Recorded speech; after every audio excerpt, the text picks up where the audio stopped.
Good evening and welcome to the Royal Society of Edinburgh. My name is Michael Keating. I'm the General Secretary of the Royal Society of Edinburgh and a sometime and present academic working in these areas of Europe.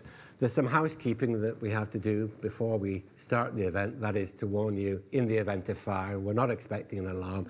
If there is an alarm, it's the real thing.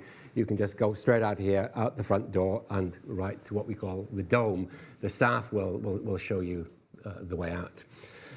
It's a great pleasure to welcome to this meeting and to, in particular, introduce my two old friends of mine, Brigid Laffan and Laffan, to talk about what happened in the Brexit negotiations, who did what. Now, Brigid is an academic. She's an Emeritus professor, I think now, Emerita professor at the University College Dublin and at the Europa Institute. She's a great authority on European matters, has published extensively for many years about the workings of the European Union. But she's not just an academic, she's also a public intellectual, very well known in Ireland as an actor about the European issue and more broadly across Europe as a whole. So we have, from Brigid, we have an academic perspective. We also have a great deal of insider knowledge about how Europe actually works. Stefan de Rink worked for the European Commission. He is now the EU representative in Brussels, his home country, but during the Brexit negotiations, he was closely working with Michel Barnier, so he also has it from the inside. He's a practitioner, but he also has an academic hat on because he has a PhD from the European University Institute, and I think he still keeps his academic work going. He does some teaching and research as well. So from both of these, we have this combination of the view from the outside plus a broader academic take on how this happened. And we know what happened, more or less, but we don't quite know why it happened, exactly how it happened. Now, we're not supposed at the RSE here to boost people's books. Well, I couldn't help mentioning that they both published books on this topic. I read them both, extremely well informed account, blow by blow, and not just a blow by blow account, but also some analysis of what happened, how it happened, and why it happened. So they're going to talk about this, and would also like to look a little bit forward. So where are we now? It's not obvious to us in the United Kingdom where we are now at all, what might happen in the future. We've got a minimal trade agreement with the European Union. Where might that go, and what can we learn from the last set of negotiations about how the UK might go in relation to its links with Europe in the future. Now, the format of this, we want to have people involved as far as possible. We've got a full house here. We've got about the same number of people online. We want to try and bring everybody in. I've asked Stefan and Brigid to give us 5 minutes about one big thing they've taken out of these Brexit negotiations. I'll then take them through some of the issues that I've got from their books, and then as soon as possible, we'll open it up to you and have a general discussion. So we haven't decided who's going to go first, but if taking in alphabetical order, that would be you, Stefan. Thank you, Michael. Yeah, the book is not an academic book. It's a blow-by-blow account, as you said, of the Brexit negotiations from 2016 till early 2021, when we finished the negotiations with Boris Johnson we finished on the 24th of December 2020. And we had a Coreper meeting, which is a meeting of all the ambassadors on the 25th of December, to explain to the 27 member states at 11 in the morning what the trade and cooperation agreement entailed. It's quite something if you think about it. All the security people had to come back, cancel their Christmas engagements. So the story it's a story of the substance of how we got to the withdrawal agreement and trade and cooperation agreement, of what the substance of that agreement says, but it's also some anecdote and some flavor of how this played out on our side. And as Michael said, I had what I call a ringside seat as a senior advisor to Barnier. And from the very start, October 16, I was one of the first people to join the Task Force 50, named after the Article 50 of the Treaty of Lisbon, which is the article member states used to leave to the EU. From the very start, I was struck by the discrepancy between what we were doing, how we were preparing, and what was happening in the UK. There were two different stories. We were factual, we were looking at the financial settlement, we were looking at the citizens' rights. We started looking at Northern Ireland rather soon thereafter, also pushed by the Irish administration and government.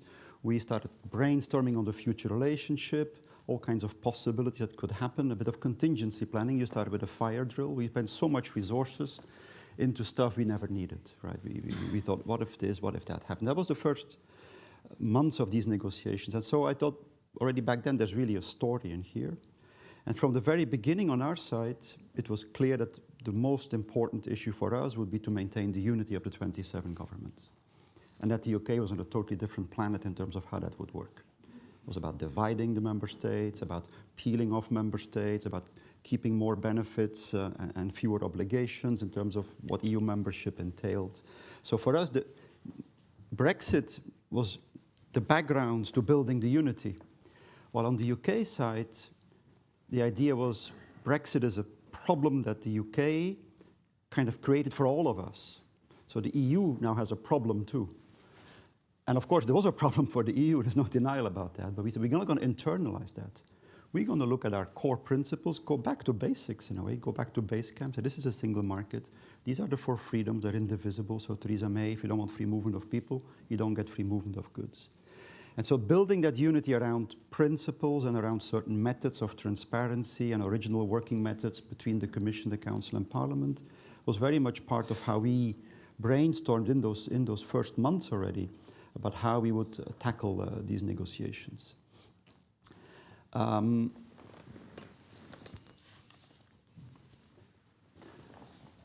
I would then say that unity, which came after a number of terrible divisions between member states on the euro crisis and migration and other issues pre-2016, that unity was there, and then Trump also came, and so there was Brexit and Trump in the space of a few months, and the EU kind of gradually, I would say, geopolitically awakened in all of this by saying, okay, Brexit is, what is the single market? Collective rules, collective institutions, and that's how it works. The UK is going to leave, no longer wants collective rules, no longer wants that kind of rules-based order, so we need to come back to defending our interests and not be naive about defending a rules-based order which no longer exists. And then Trump said that in all kinds of things on the US side, in terms of the multilateral rules-based order.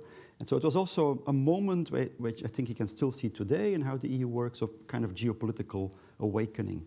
And so that unity was then also used not just to reaffirm the basics, but also to defend what we saw was in our interest. And the UK struggled with that. I mean, we talked about this before, the 4 freedoms of free movement of people, goods, services, capital. Is that a legal dogma that are indivisible? No. But the UK said, they're saying it's a legal dogma, but it's not. Well, of course it wasn't. It was a political choice. And the UK had to live with the fact that the EU made political choices that it disliked. And so that unity was used to defend our interests, but also to defend member states. And I think that's quite remarkable if you think back about what happened, not just with Ireland, but also with other issues, how member states far away from certain issues defended the unity of the 27, even at moments when Johnson would threaten no deal. And so if you're the Prime Minister of Slovenia and you have like, okay, do I stand with Ireland or do I, which increases perhaps the chances of no deal, I stand with Ireland. As I say in the book, the Slovenian Prime Minister says, I only agree to the withdrawal agreement if Leo agrees, the Taoiseach. On fish, landlocked countries showed solidarity with the 8 fishing countries. On level playing field, countries far away geographically showed solidarity with Denmark, Netherlands, Belgium, France, Ireland.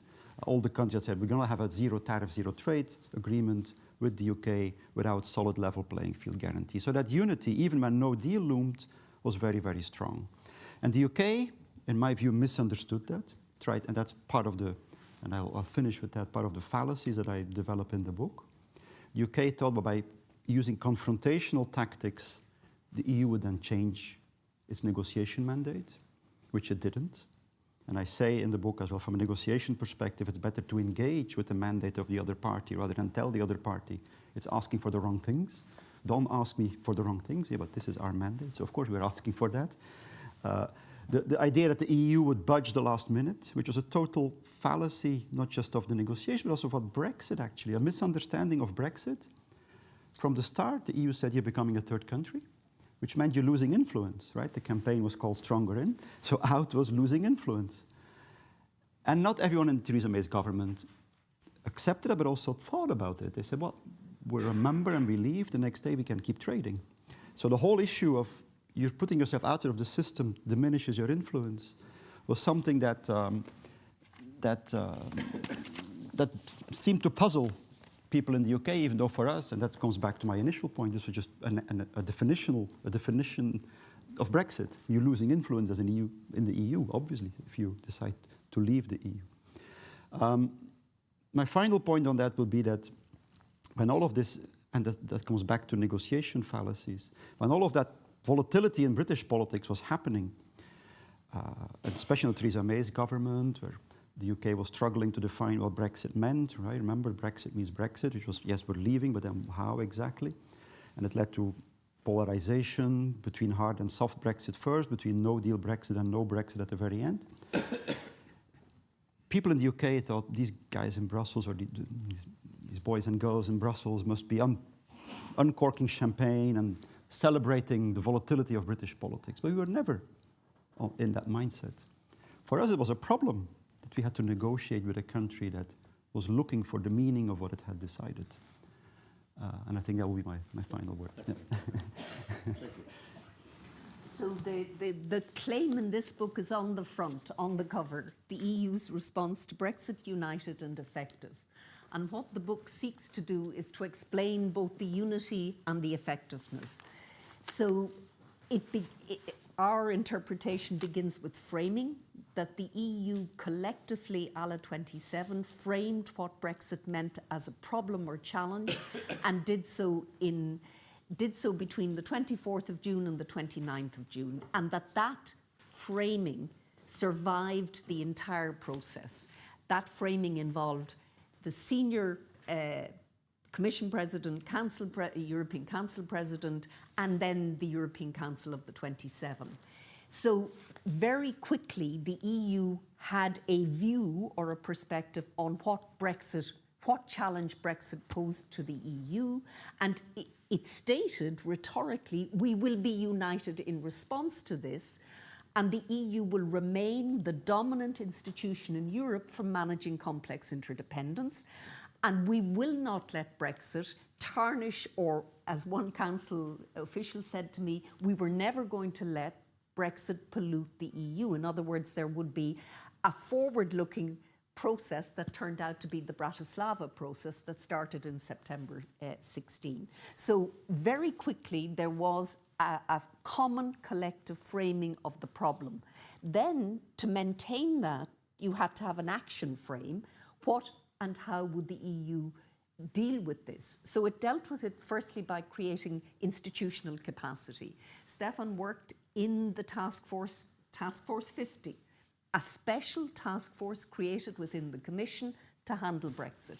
The Council had its task force, and the European Parliament had the presidents of the Bureau. They created an internal European Parliament management of Brexit. So all the institutions had their Brexit nodes. So then everything else stemmed from that. In the Council, the Article 50 Working Party had Brexit coordinators in the permanent representatives from every member state, and then that went back into the national capitals. There was very little interinstitutional competition. Rather, the institutions and everyone involved felt that they were in a collective endeavour, which was to protect the EU both as a polity and as a market. And that was and so the articulation or the rhetorical claim to unity at the beginning was reinforced institutionally in a system that literally went from the command centre European Council down through the system within the Commission. The task force could call on every Directorate General in the Commission to do work on if it was a customs issue or a tax issue or whatever, but that was the central node. So there was a lot of knowledge generated within the system and a very careful screening of what Brexit might mean to every aspect of the acquis communautaire.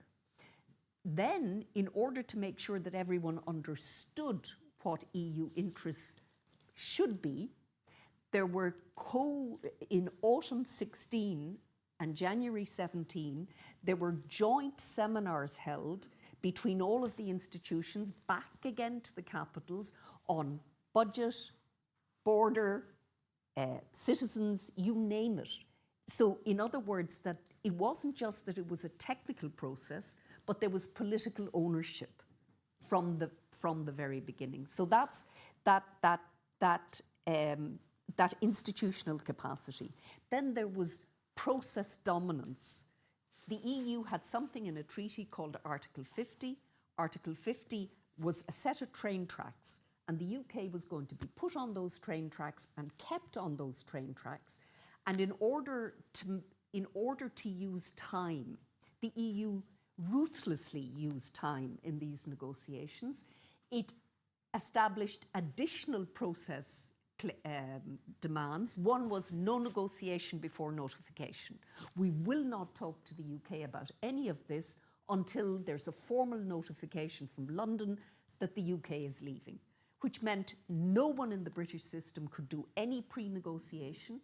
All the capitals stuck to this, all of the institutions stuck to this. So there was no way of, no pre-negotiation whatsoever. Then there was the row of the summer, that in order for the EU to negotiate the future relationship, there had to be something called sufficient progress, which was going to be determined by the European Council. So there was an institutional element, a process element, and absolute clarity on the EU side of what its interests were. And I think that the guidelines for the withdrawal agreement negotiations, a lot of EU documents can be extremely turgid and very ambiguous. It is a beautifully crafted document, the negotiating mandate, as was the TCA negotiating mandate. There were no surprises. The UK should have read those documents and understood exactly what was going to happen. And so that unity survived, was worked on, but then the other important ingredient was transparency. Everyone knew everything almost all the time. There was the limited tunnel for the end of the withdrawal agreement, but mostly there was transparency on almost all issues all the time, which meant no surprises in the capital, no wobbles in the capitals.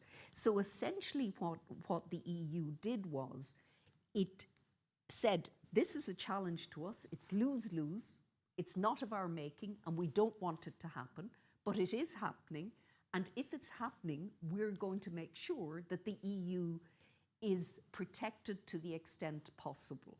Rather than the UK side, which thought this is a joint UK-EU problem, and you're going to help us solve Brexit. The EU never thought it had any responsibility for helping the UK sort Brexit out.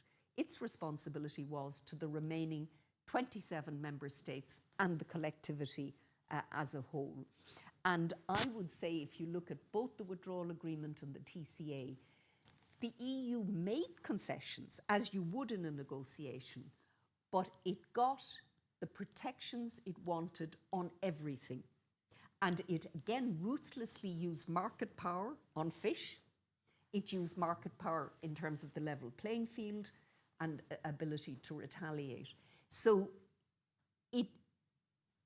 the win set for these negotiations was very narrow, because the UK had a very strict red lines, no ECJ, no this, no that, no the other. But on the other side, the EU also had very strict red lines. And right up, it took until November of the TCA agreement that was finally concluded on the 24th of December. The UK still thought the EU didn't mean what it said, whereas the EU never changed what it said. And so it took, in the end, Johnson had he had only two choices.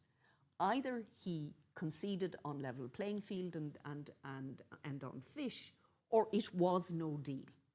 And the EU, in my view, would have had no deal rather than concede on either of those and some of the other institutional, the overarching governance and that.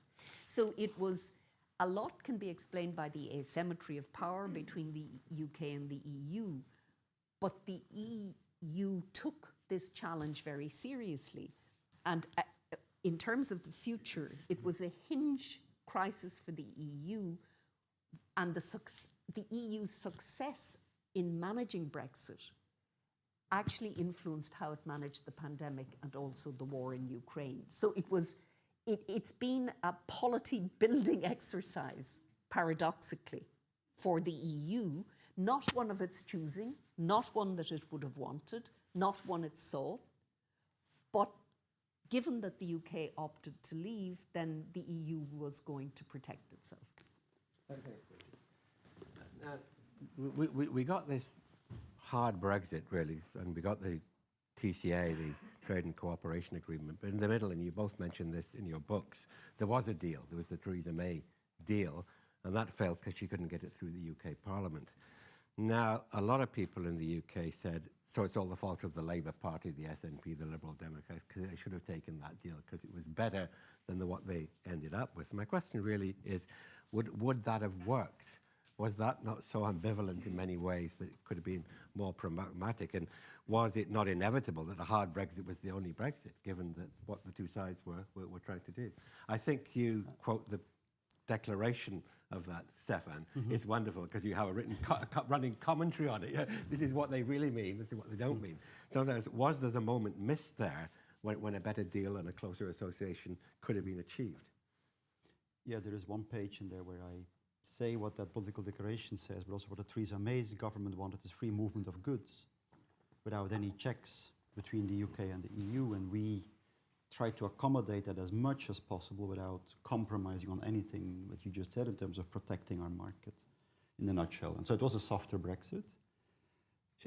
She wanted more than what was in that declaration. It was a Brexit with, and there was a big difference between her and Johnson.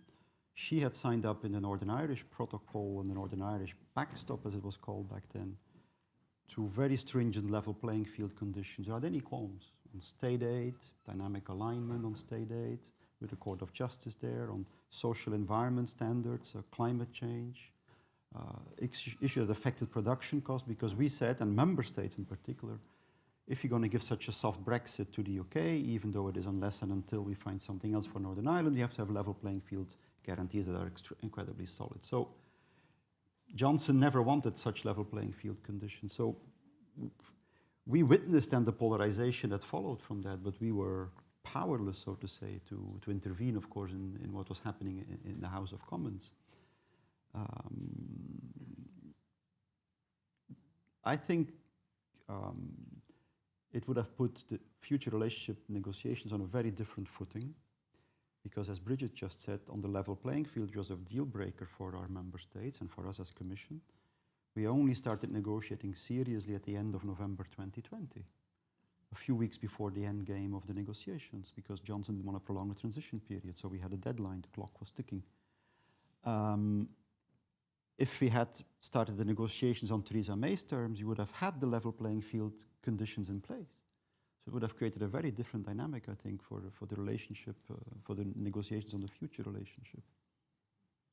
And I think that's true. I don't think that the EU would have ever conceded the entirety of the checkers model. I don't think the EU would have had a situation where the UK was in any way collecting taxes owed to the EU and things like that. That was never the Court of Justice wouldn't have had it anyway. And what we don't know, because Theresa May only got to negotiate a political declaration, and we don't know how that would have translated into the TCA, but it certainly would have been a closer relationship, I have no doubt, because Boris Johnson really wanted the opportunity to diverge. That was for him what Brexit was all about. Frost went into those negotiations in an extremely sovereigntist mood. And so I mean, some of the British asks on mobility and that at the beginning, and even on services, they dropped very quickly because of the conditions that would be associated with them. So I think there might have been a different outcome, but the win set was still narrow enough. Maybe, Michael, if I could ask you one very briefly on Labour, because I knew there was an element of your question I hadn't picked up on. We talked a lot with Jeremy Corbyn's team back then, and Keir Starmer was then the shadow Brexit secretary. And I remember in February 19, in the midst of this House of Commons turmoil on the first vote had gone wrong, there could be a second vote. Labour came to see us, as I also recount in the book. And we basically came to the conclusion that everything Labour wanted was there. Jeremy Corbyn could not go out and say it. Theresa May could not say to her party that she had negotiated a customs union, basically. So nobody could say what they really stood for in a way. But also, very importantly, they said to us, well, we on the divergence point, yes, it's in there, but we can't trust this for the future. So we need to have this in UK law. Otherwise, we cannot vote for this. But of course, that's not something we could do. And the second thing I would just say is that I think from Theresa May's team, the calculation that and I say that in the book, was that at some point the no Brexit would disappear, the second referendum. And that then people would realign around a softer Brexit. But that's all history now, of course. Yeah, that brings me to my next question. Can we get back there? Because we'll have an election in this country next year. It's likely there'll be a change of government. Labour wants to get back to them. They say they want to reopen the TCA. I know there is a provision for revising it, but they seem to be going for a wholesale negotiation. Is that at all realistic? Not a Brigid, or what could... Not a wholesale renegotiation of the TCA, because a wholesale renegotiation of the TCA would require a new negotiating mandate for the Commission, and I don't see the member states going there. So what we don't know is how far you can stretch the review. And it's not a negotiation of the TCA, it's a review of the implementation of the TCA, how far that can be stretched, what could be added on, what other agreements might be added on. And I think we don't know yet, because firstly, that's not supposed to happen in 2025, but 2026. I think the EU would want to see the outcome of the British election and to see what the balance of forces are, and also then to get a deeper understanding of what a new British government would want. Because the problem for the United Kingdom is it has persistently wanted what the EU can't give it. It has wanted the EU to alter the balance between rights and obligations. And it has wanted a more bespoke than, in my view, the EU is ever going to offer. Because the EU, it matters to the member states. Membership has to matter. So if you can, the old awful metaphors of the cherry picking and whatever, but the cherry picking is representative of how far the EU can do bespoke stuff with a country that's not bound within its legal framework and its institutional framework. And so that, in my view, I don't know how realistic the UK even yet is about the consequences of the no court of justice, the institutional stuff. So yes, the TCA can be built on, but a wholesale renegotiation, I agree, and just to add two quick points, perhaps. One is that the relationship today is better than 2 years ago, right? Because the response to Ukraine, Horizon Europe is coming now, January 24, the Windsor Framework, so that's good news. I think what Brigid on the review clause, I agree. Then what people also should realize, I think, is where the EU is shifting is to this open strategic autonomy, and a very different EU compared to the one I've been working for the sense of moving away from just openness to, yes, we need open trade and therefore we need close relationships with like-minded partners, but we also need to be able to rely on ourselves. in this, as Pascal Lamy said, a world of carnivores. You can't be the herbivore. So we can't be, since we are meat, we can't be eaten by others. So we need to stand up for ourselves. And so all the relationships with third countries will certainly be affected by that. And I think what maybe the third point I would make is it will also depend on who becomes the next American president. Yes. Yeah. Yeah. Oh, okay, thanks. Let's open it up now to the audience here and the audience online. Christina has a roving mic here. This is particularly important so the people online can hear what you're saying. So could you just put your hands up and Christina will come here. Yeah. Thanks.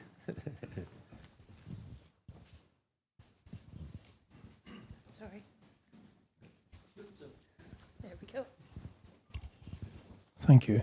I think it's clear, looking at the history of Brexit, that the British people have suffered from being represented by a government which has been both incompetent and sometimes mendacious. But why don't we just accept that that is now becoming part of history, and that whilst we can all learn lessons from it, we can't do very much to change that. What we can do is try and build a slightly more constructive future.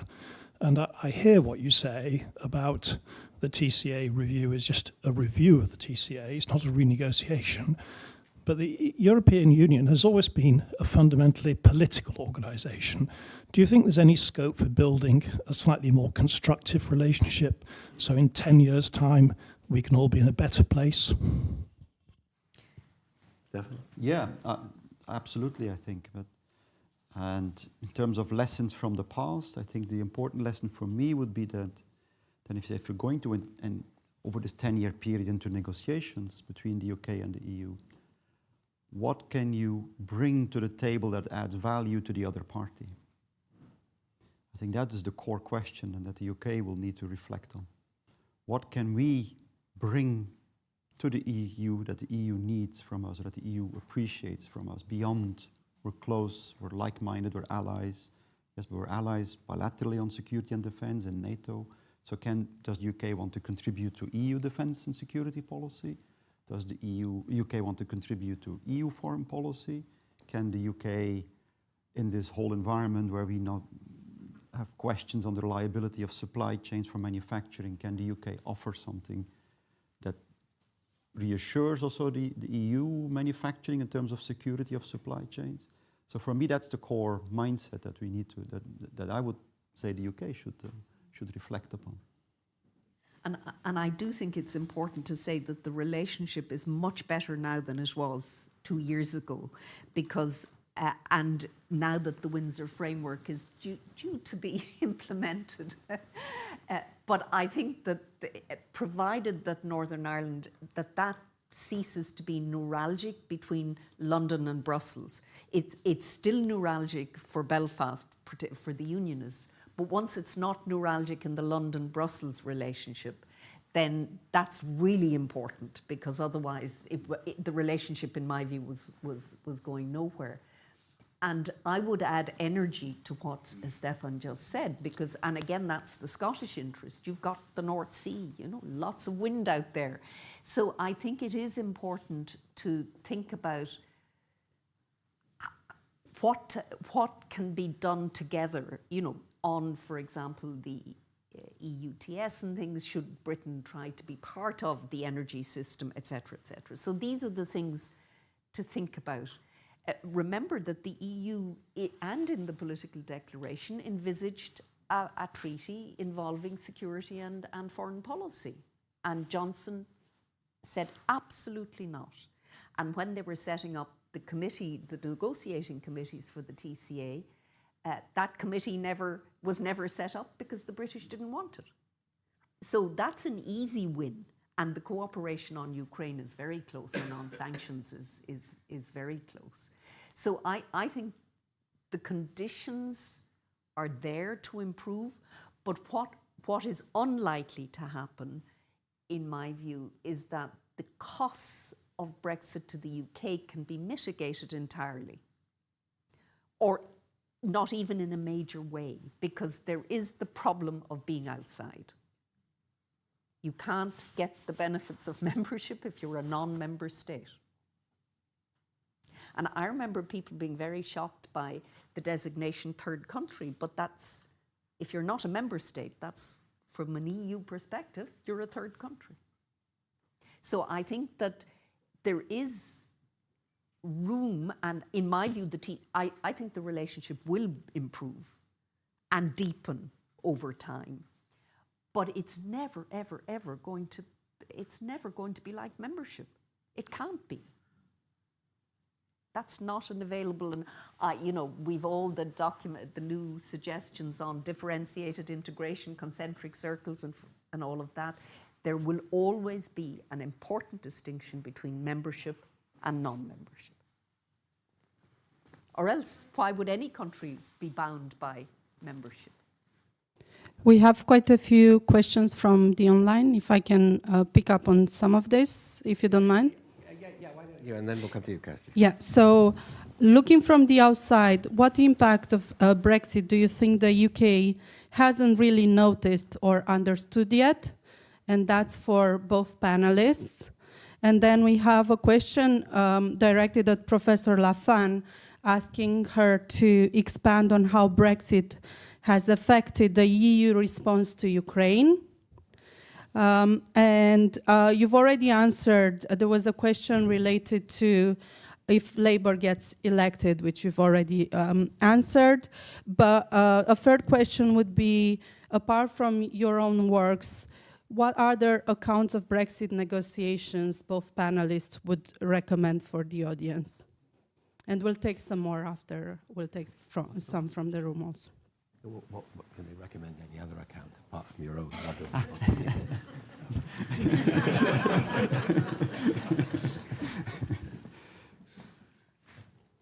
Shall I go first? Yeah.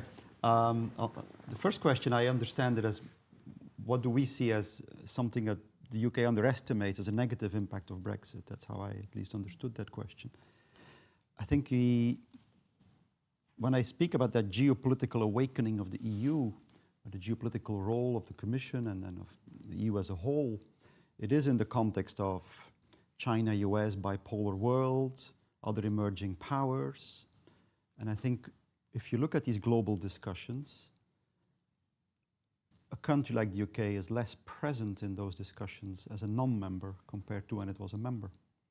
So whether it's on global trade, whether it's on climate change, on other global challenges, for me that's an important impact of Brexit, that the UK has diminished its global reach by being no longer a member of the EU.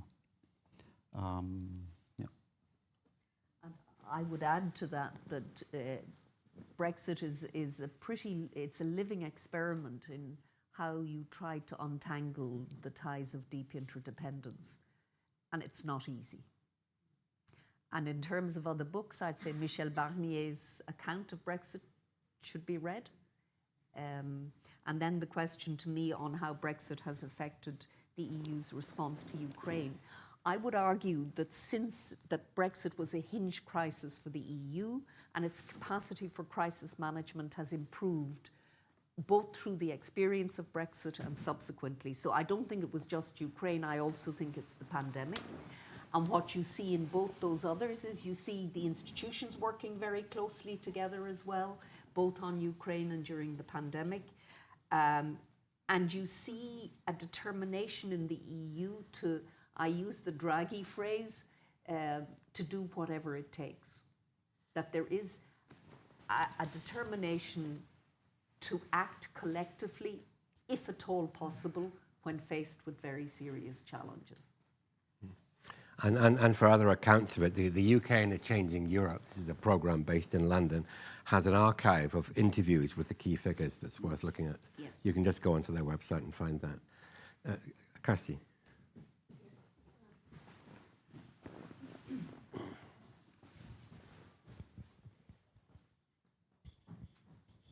Thanks very much. Is this working okay? Yes, that's fine.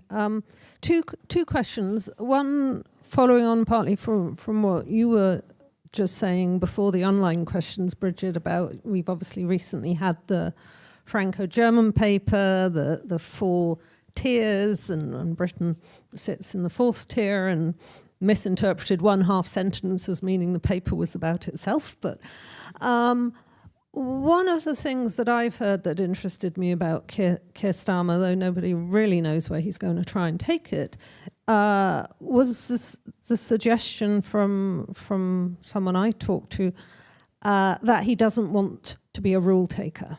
Now, obviously that would rule out a lot, but my question, and this is not where I think Starmer's about to go, certainly not in a first term, but looking at that third tier of the Franco-German paper, so a kind of, to some extent, a rethinking of the European economic area. They're not necessarily a very big one, but Switzerland was put in that area. And thinking about that paper from, I think, about a year ago by Andrew Duff, talking about, could you add some QMV into the EEA? In other words, could you give participants in the single market a voice, but not the voice you get as being a full membership? Do you see that as a feasible route in the future?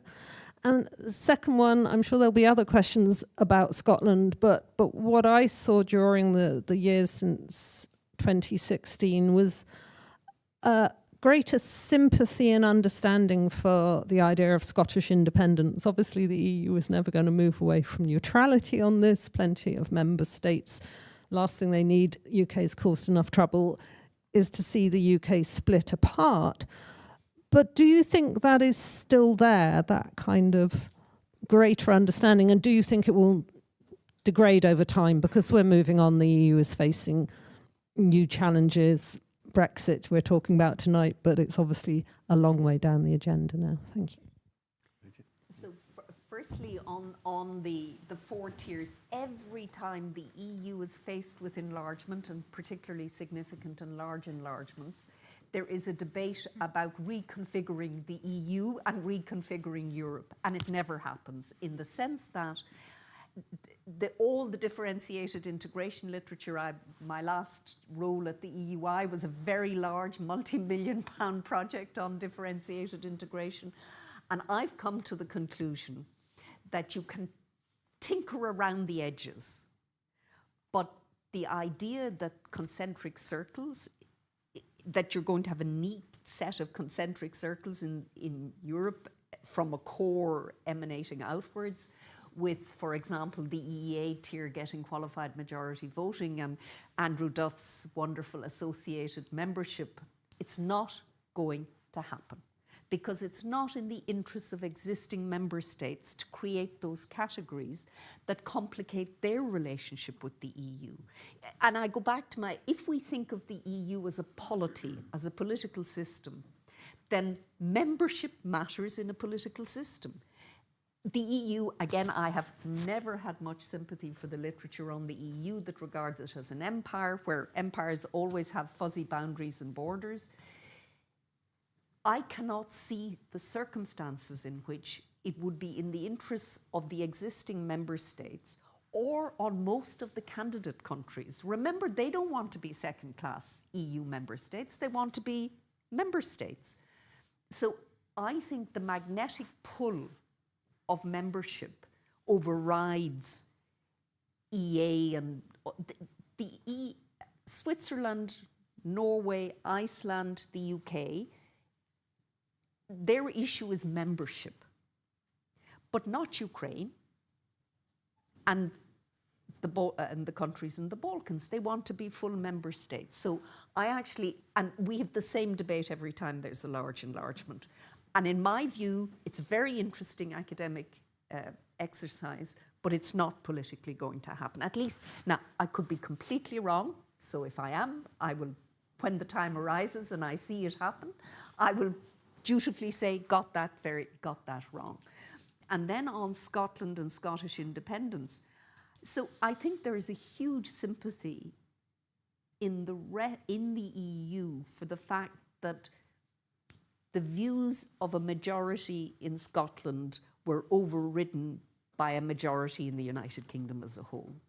Because the 63%, or it was 62, was the most decisive percentage of any of the sub-states of the United Kingdom.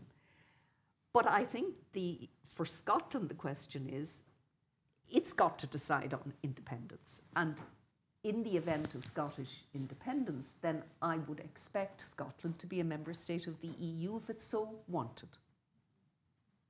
But it's for Scotland to decide. And the EU, of course, will be neutral on the issue. It will be neutral publicly on the issue. But I hear the Catalonia and all that. If Scotland is independent, Scotland applies to be an EU member state and would be an EU member state. On what time frame, in what circumstances, that's another matter. But there's no question that Scotland would not be a member state of the EU if that was the settled will of an independent Scotland. So, Well, on enlargement, first of all, and then the rule taker question. So this will be the big issue between now and the European elections, in my view.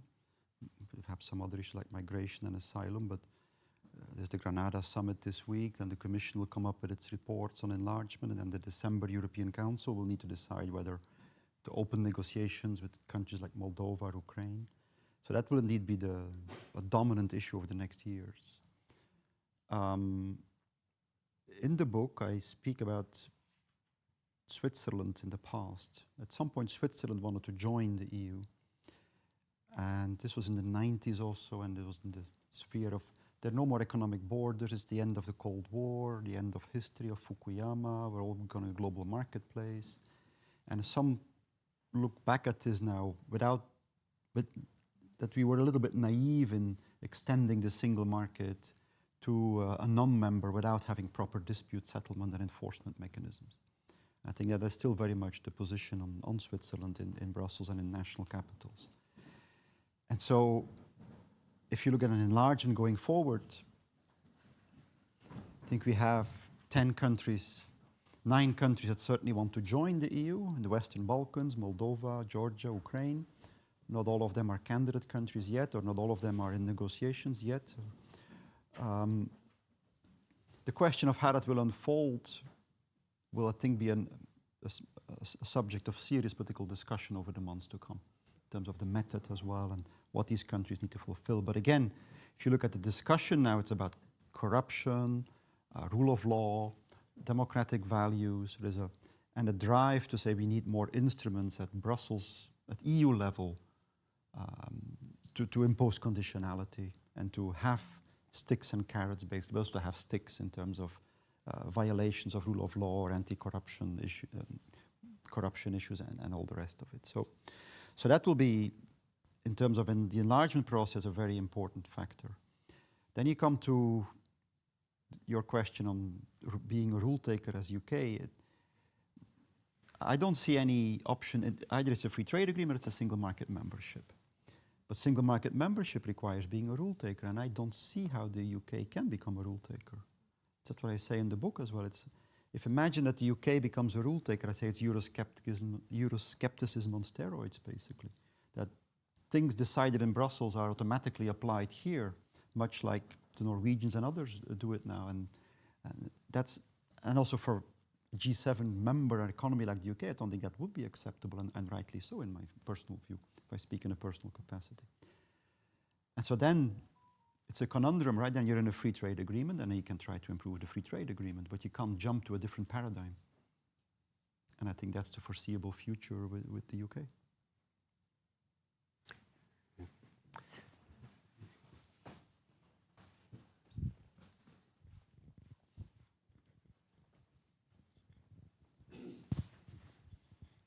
Thank you both very much. This has been fascinating. I'm an official in the Council Secretariat, so I was in Brussels in June 2016. And I don't know if you agree, Stefan, but I think, despite the huge being British upset, I think the other frisson that was running through the corridors was that everyone was worried the UK wasn't the only member state at the time that was having problems with how the EU worked and so on. And so that's why I'm definitely about to read your book. I'm sorry, I haven't read it yet. But that's why I think it's so important that you described how that strength of purpose brought the 27 together. And then certainly when Jeppe Transholm Mikkelsen came out of every council, when he was doing his staff debriefing of what had happened, he would finish with the sadness that the UK was still so determined to negotiate in this way, but the incredibly positive feeling that the 27 were still strong together. And I just wonder, you mentioned those 4 days at the end of June. What do you see, having studied it all in such depth, as the key issues that have managed to bind the 27 together? Because taking Stefan's point about the need for the UK or Scotland to be working on what we can offer back, we have to get better at understanding what it is that really holds Europe together, because we've always been looking for opt-outs, and we've never been perhaps terribly good at it because we think we're still an island. So what are those key bits that hold everyone together in your views? So what I think is very interesting about the evening of the 23rd into the 24th and the European Council on the 29th was it was reflex. So people didn't have a lot of time to think, how do we address this? It was a reflex from the very senior people in the institutions. The Tusk, Juncker, their cabinets, President of the European Parliament, the Bureau of the Parliament. So it was a reflex. Now they had, because they had also, the Cameron renegotiation was bruising for the EU, and there also was an assessment, in my view, done of, well, if it can be no. Juncker felt it was gone. He was certain Leave was going to win about 2 to 3 weeks out. And there was the normal preparatory work for, if it's Remain, this is what we say, and if it's Leave, this is what we say. So there was preparatory work done across the institutions and with the capitals. And I would say the instinct was, we've got to save the Union. I think they thought it was on the 24th of June. I thought they thought it was existential. Other countries could follow. This could be a disintegrative moment and dynamic, a domino effect. I think there was real fear, but that quickly turned into a commitment to almost fight for the achievements of European integration. And that came from not just the Brussels institutions, but from the capitals. And even on the famous European Council the following week, there was a discussion, can we meet as a European Council? Because Article 50 isn't. Can we meet a la 27? Because there's provision in Article 50 to meet as 27 if a country leaves. But there was no notification. But then they said, but we meet informally. It's now our union. So I think it was collective purpose. It was a sense that the EU was worth fighting for. And also, I think the bruising nature of the Eurozone crisis, the migration crisis, and a concern for the other phrase that started back then was orderly withdrawal, fear of chaos. Fear that suddenly a member state leaves, there's no legal process around it, and you have goods on the market. Who protects consumers, who protects exporters, who protects importers, who protects citizens. So I think fear of chaos was also part of that, but you're absolutely right that fear of disintegration loomed very large. But very quickly the EU, and it came again from the leadership setting up the task forces, Barnier, Stefan was one of the very early recruits to the task force. I mean, he had a big job to do. There was a lot of work to do. There was this thing called Brexit that affected the entire acquis communautaire. And so someone had to start working on what did it mean for customs, the budget, citizens, the border in Ireland. There was nothing unaffected, I think. Would that be fair? Absolutely. The first 2-3 months, we reviewed every policy, mapped our strengths, weaknesses, possible threats we could get in the negotiations. We never needed that later on in the negotiations, but it was important for our own learning process, I would say. And to Joe's question,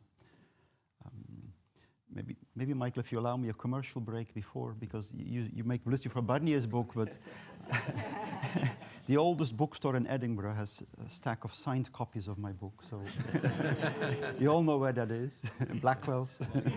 So, because the publisher organized, so if you want to help your local bookstore, you go to Southbridge.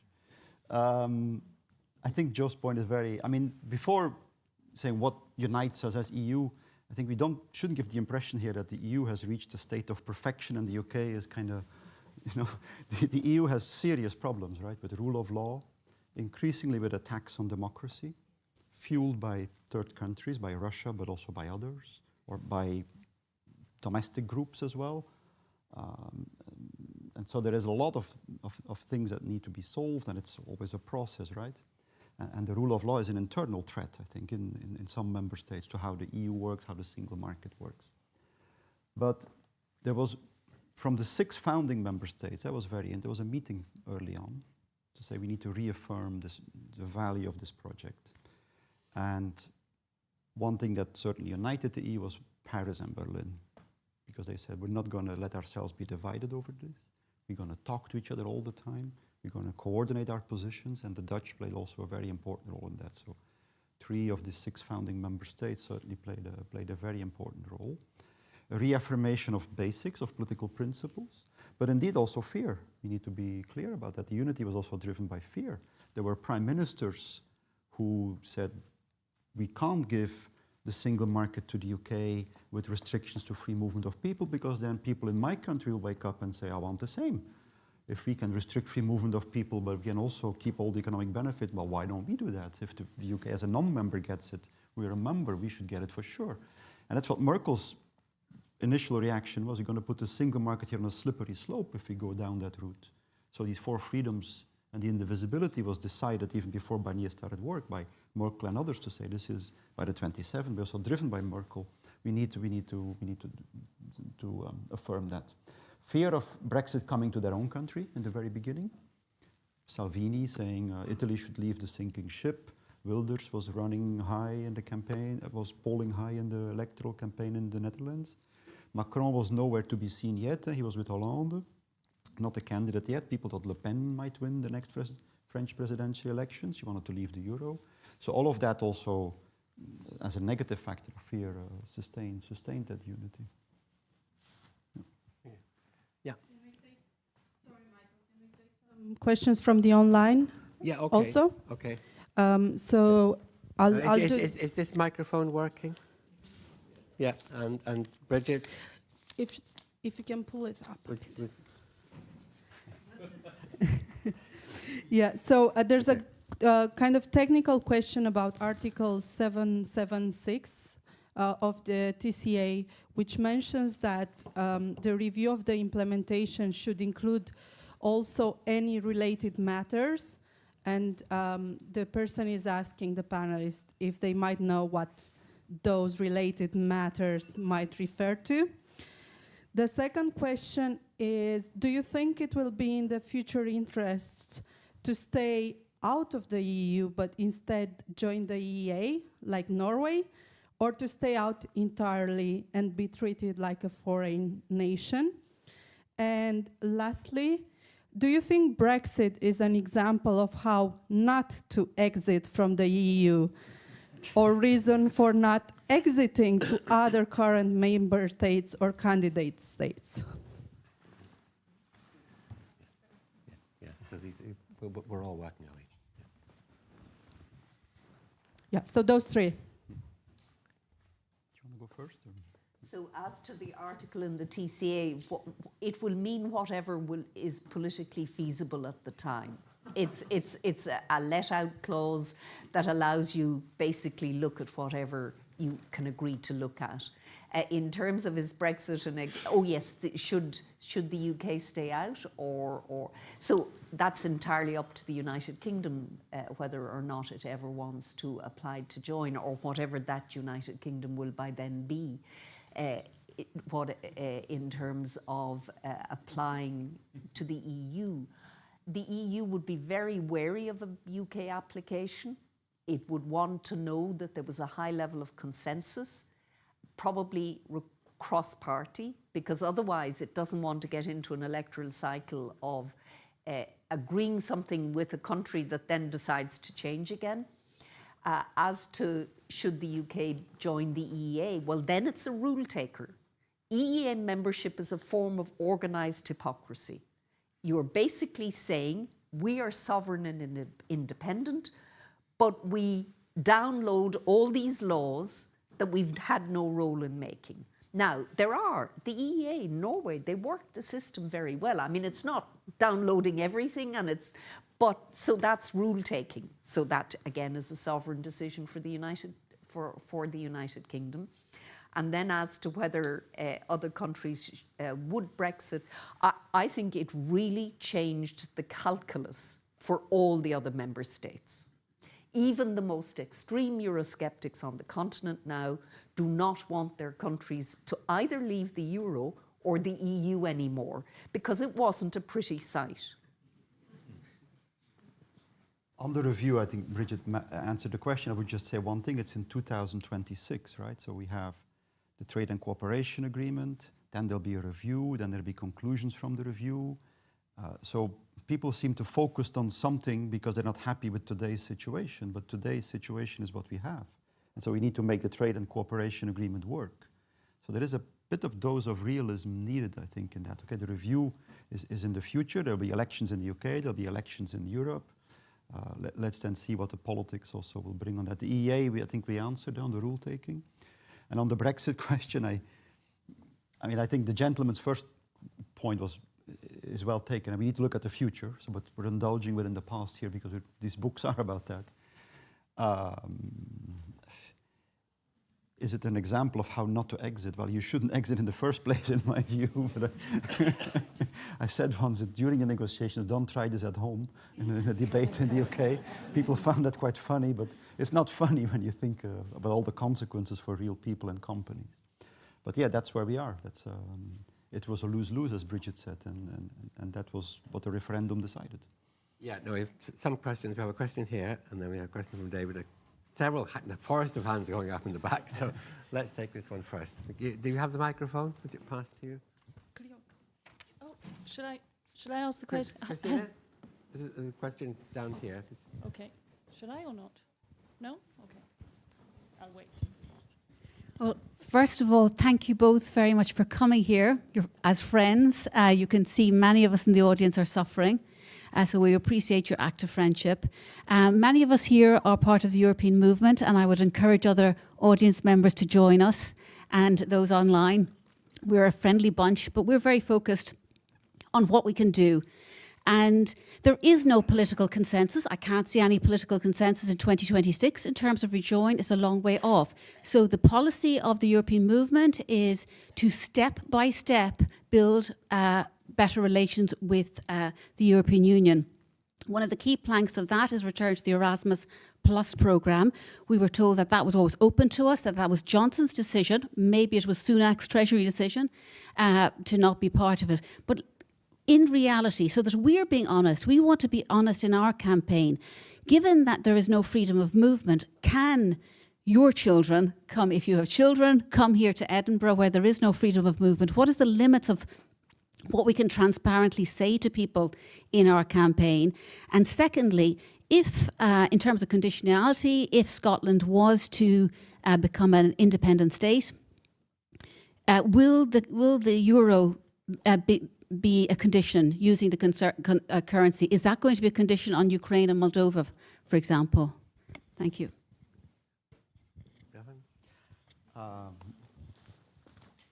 On Erasmus, indeed, we were ready. Everything was done, and then Johnson pulled the plug, or someone in Downing Street pulled the plug at the very end of negotiations. Erasmus, though, is a 21-27 period, so we're talking about post-27 then. Yeah, but that's then for a more distant future. I think it is somewhat linked with free movement. And many Erasmus students use then their free movement rights to stay and find a job or start a business even in the country where they studied, or and those things would then not be available for people who come to the UK. Rather, they would be available for a Spanish student who goes to Poland, but not in the UK. That would be under UK law then. But that doesn't affect Erasmus as an exchange program as such. On Scotland and the euro, I will refrain, I think, from commenting on that. I mean, first, Scotland needs to become independent. Sorry? Or if the UK would join, is the euro? Well, that will depend on the political decisions of that moment. That doesn't really, it's not something we can speculate on today, I think. So very quickly, so one of the side effects of Brexit is that the Irish citizens end up having free movement with the United Kingdom and free movement with the rest of the EU. So that's just an anomaly of history and the common travel area, which was protected in order to protect Northern Ireland. And that was one of the commitment to the island of Ireland shown by the 26 was incredible. And it really was very dangerous. It could have led to no deal. And so the solidarity with Ireland was deep and robust. And that was membership. That really was membership. On the euro, so the euro is part of the acquis communautaire, it's part of EU treaties. Sweden has no formal opt-out, but in order to become an EU member state or a euro state, there are stages you have to go through, and Sweden just frankly has never gone into the ERM or whatever. So, but will the EU ever say to the United Kingdom, you get the opt-out back again? I doubt it. I doubt it. I think one of the problems for the UK in any future set of negotiations is if it comes with the opt-out mindset, forget it. Forget it. Because you've lost the opportunity. You had the opt-outs and it didn't prevent you leaving. So why would we give them to you ever again? But that doesn't mean that the UK has to join the euro. But again, it's a form of organised hypocrisy, but there's a lot of organised hypocrisy in politics. And disorganised hypocrisy in politics. Absolutely.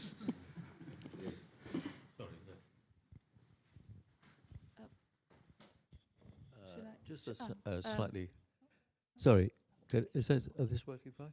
Yeah. Hold it closer. That's about as close as it gets. Ever closer union.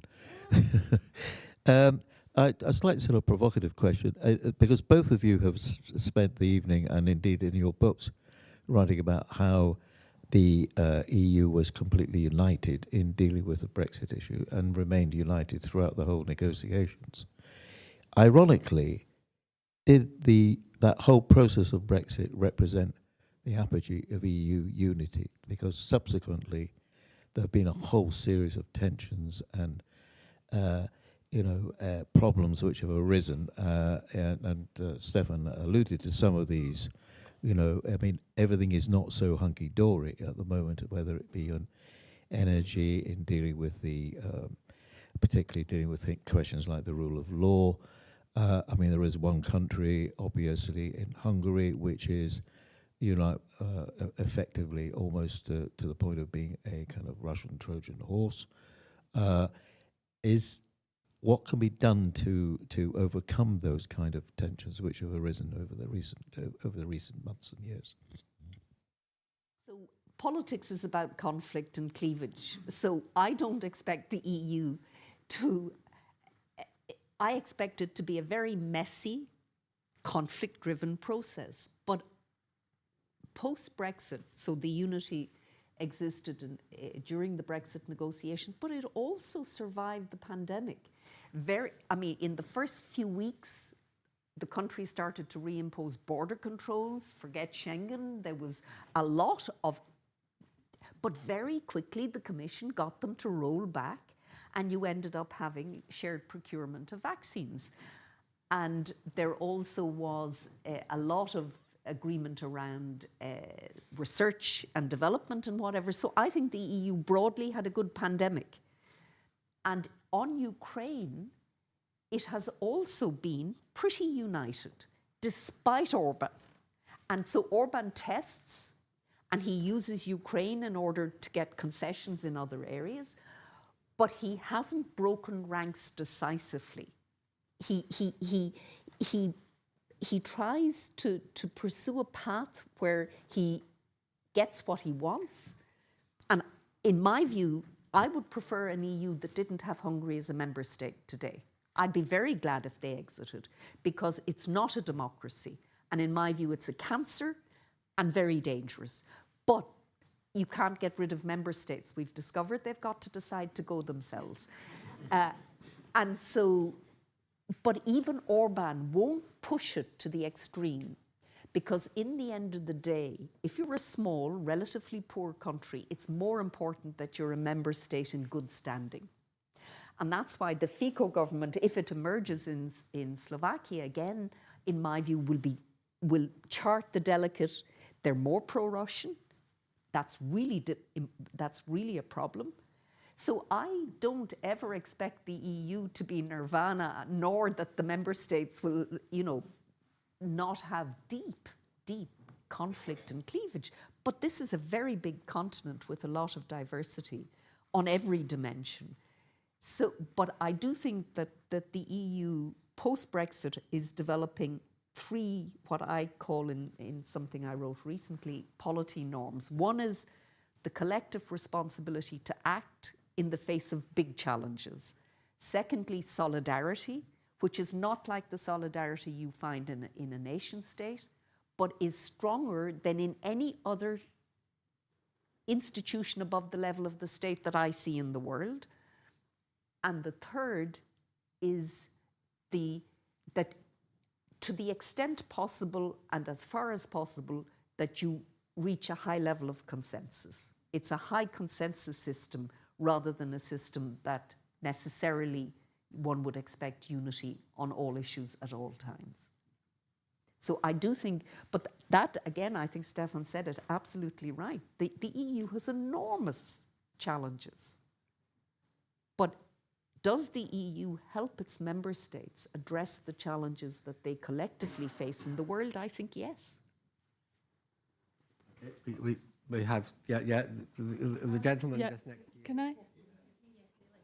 Can I ask Mike? Yeah. So I'm Cleo Davis. I got a question that's you've really done very well at presenting how in the process of Brexit there was a reaffirmation of the EU project, the indivisibility of the single market.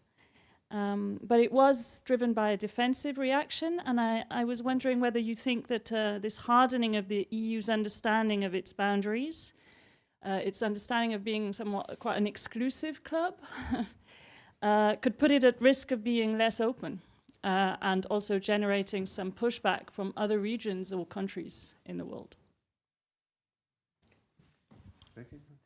Well, how about you? I'll go first, and I'll come back to the rule of law in Hungary as well. But I don't think it was a defensive reaction. It was rather an offensive reaction to say the export of, let's say, Denmark with the rest of the single market is more or less 2/3 or 70% of the total Danish export. With the UK, it's 7-8%. So this is where our main interest lies, the rest of the single market, rather than trade with the UK. Is the EU becoming less open? Not by its choice, but by the global geopolitical environment, the geoeconomic competition. The EU has taken a deliberate decision to say we need more domestic production of energy. We need more domestic production of semiconductors and chips. We need more domestic production of critical raw materials. We need to start finding ways to do socially, ecologically responsible mining, and so on and so on. And that's a direct result of geopolitical and geoeconomic competition and other powers in the world using their economic power for political purposes. And so that then comes to the broader context of the future review, UK, EU, what I said earlier, the UK should think about how it can then add value to the EU in all of that. And just a short answer to David, I mean, rule of law. It's very different if the Commission negotiates with the UK as an outsider than if the Commission has to act with Hungary because Hungary does silly things on the rule of law and democracy. And so the UK is an outsider, and then you have a united front of member states. Hungary is a member of the family. And so the question is, what do we do with a member of the family that does things that are in breach of fundamental values and that breach rule of law? And what we're doing is using money, withholding money, conditionality, and I think with enlargement going forward, conditionality is probably a buzzword that will come back. We're not giving money under the Recovery and Resilience Plan, investment money, until certain milestones are met for independent judiciary, rule of law. We're not giving cohesion money until certain things are sorted out on LGBTIQ, child exposure, these laws that were passed and all these things. And so that's what it's much better than 5 years ago. It's not perfect, but at least some extra instruments to tackle certain, what I think are fundamental challenges to the rule of law and democracy in some of our member states. But where are the days that they said Sputnik is the future of our COVID vaccines? Can I just say that on the concept of the EU as some sort of exclusive club, I really would like to push back on that, and I'll tell you why. The EU could have remained a club of the rich. It could have remained a small entity, very successful economies and countries, but starting with Ireland, it started enlarging to countries that were much poorer. And we forget now that Ireland's per capita incomes were about 56% the EU average when Ireland joined. And it could have, after the collapse of communism, decided too messy, too risky, too difficult, but it didn't. And now it's going right into Moldova and Ukraine and the Balkans. And by God, if you want messy and difficult and micro and corruption, whatever, you have it all. So I think this is simply, it's simply not historically accurate. I also think that the EU has to be attentive to boundaries and borders, because that's political systems through history have been attentive to boundaries and borders, and there is a challenge of scale, and the scale is going up, so the challenge is very significant. But if you think back to two countries like Romania and Bulgaria, now you could argue that they came into the EU too early, that there was still the corruption and still the weak governance, etc., etc. But you have to ask, are those countries better off in the EU? And I think the answer is overwhelmingly yes. And if you want what I would call the killer comparison, and that's Poland and Ukraine. And when Poland joined following the collapse of communism, Poland's per capita incomes, now the stats, it's hard to know how accurate the stats were. But Poland and Ukraine were not that far away in terms of levels of economic development. Ukraine was poorer, but not by margin. Now, the countries are just completely different. And the one explanatory variable is EU membership. So EU membership has offered, it's been the engine of modernization for the smaller, weaker, poorer countries in Europe. And it's I'm not saying that it's an easy system to be small or poor in, but it gives opportunities that those countries did not have historically and would not have if they were not EU member states. Okay, the gentleman at the back here. Hello. Hi, good evening. My question is for Mr. Stefan, and this is more about the technical details of the negotiation, if that's okay. I wanted to ask, how difficult was it to negotiate with a country that was clearly very delusional about its standing in the global world order and clearly believed that it had the upper hand in negotiations, whereas, of course, over the past 10 years, the United Kingdom, it's a fact that it has been a country in the decline, both economically and in terms of its stature in the world order.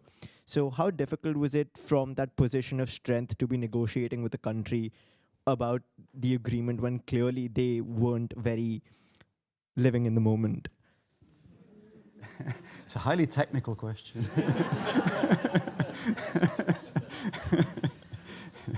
There is this issue in negotiation, I wouldn't call it theory, but when you take lessons on how to negotiate, Brigid referred to asymmetrical power. If you're the stronger of the two, be kind to the other, roll out the red carpet when the deal is there. And Johnson gave a high thumbs up when the deal came through. So in that sense, on both parties seem to be quite happy with that deal. What I would say is that it was easier for us to negotiate with Boris Johnson and with Theresa May. And that goes probably against some preconceived ideas, but Johnson portraying himself as the Hulk and all the rest of it. But he chose for the free trade agreement and for a minimalist free trade agreement. And they even put the lid on demands that Whitehall departments had in terms of the future relationship negotiations in order not to ask too much from the EU, in an attempt to kill the level playing field perhaps and to get more on fisheries. While Theresa May was trying to do the impossible, free movement of goods without free movement of people. And that was for us very difficult, and as we discussed earlier when Michael asked the question. She was more principled, I think, and she had inner convictions and she wanted to protect UK manufacturing with that, but she didn't tune in to the famous Barnier staircase, the different models that were available in terms of the future relationship.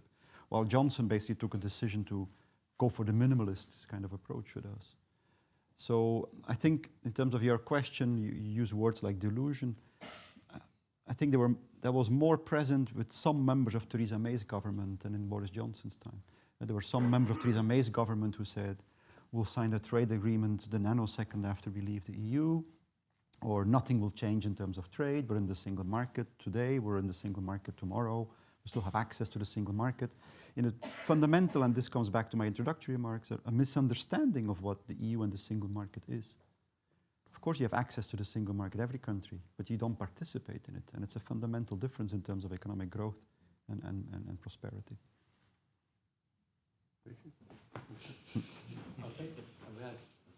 Bill here.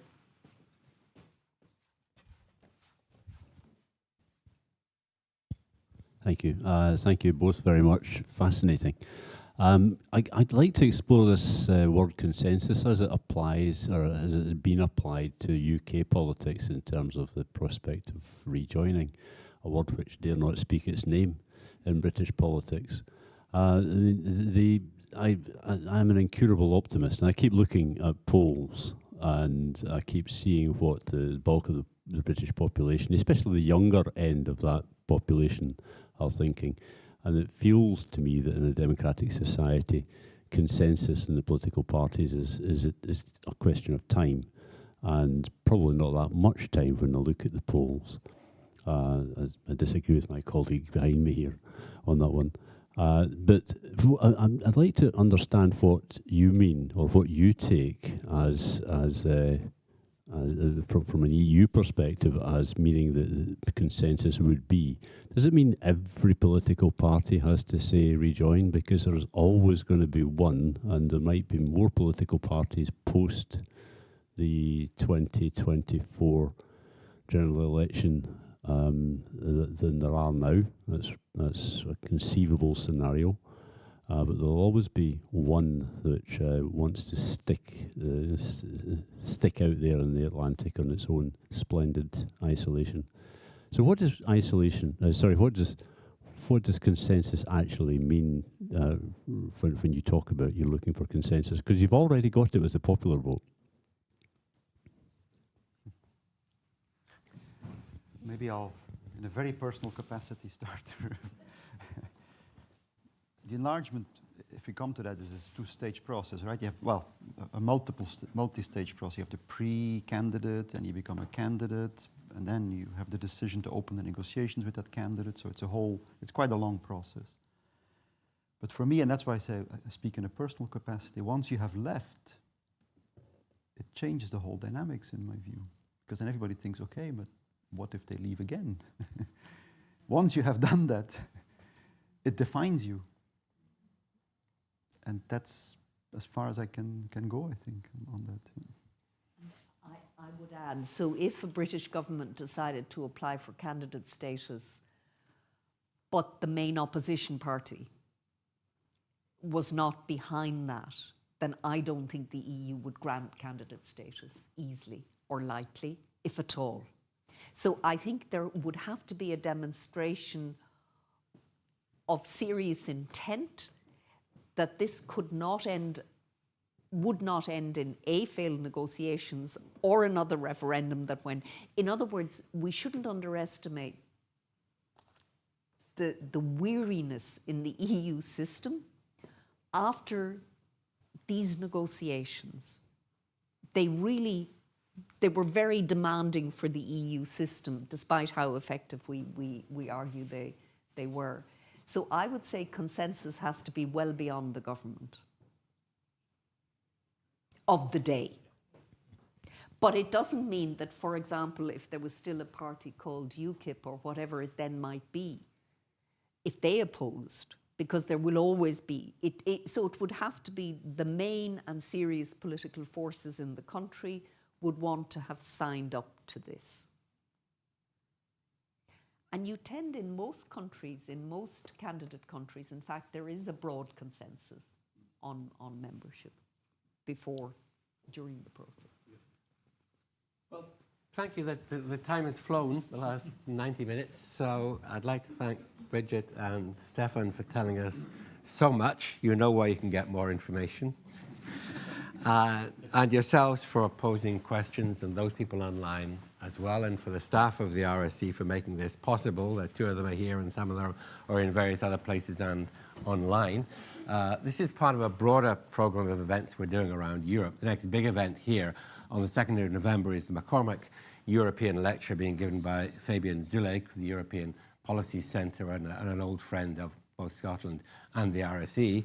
We've also got in the RSE a series of workshops, a serious series of studies drilling into Scotland's relationship with the European Union going forward. David Gow here is the director of that. We've looked at trade and investment, we've looked at migration, we've looked at research.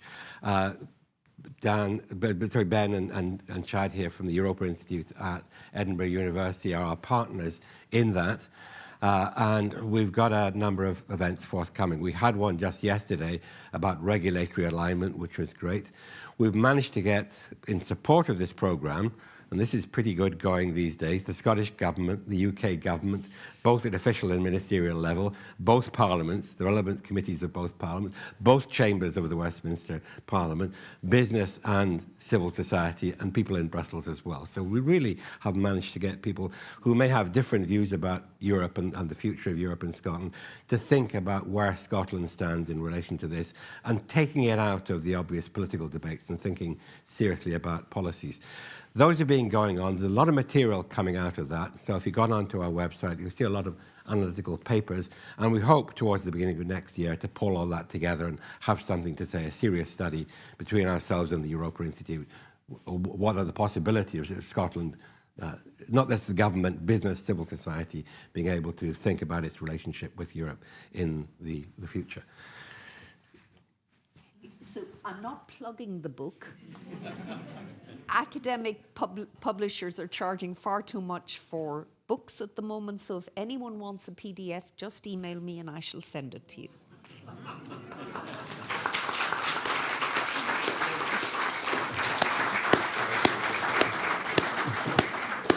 We won't clap on you. Thank you.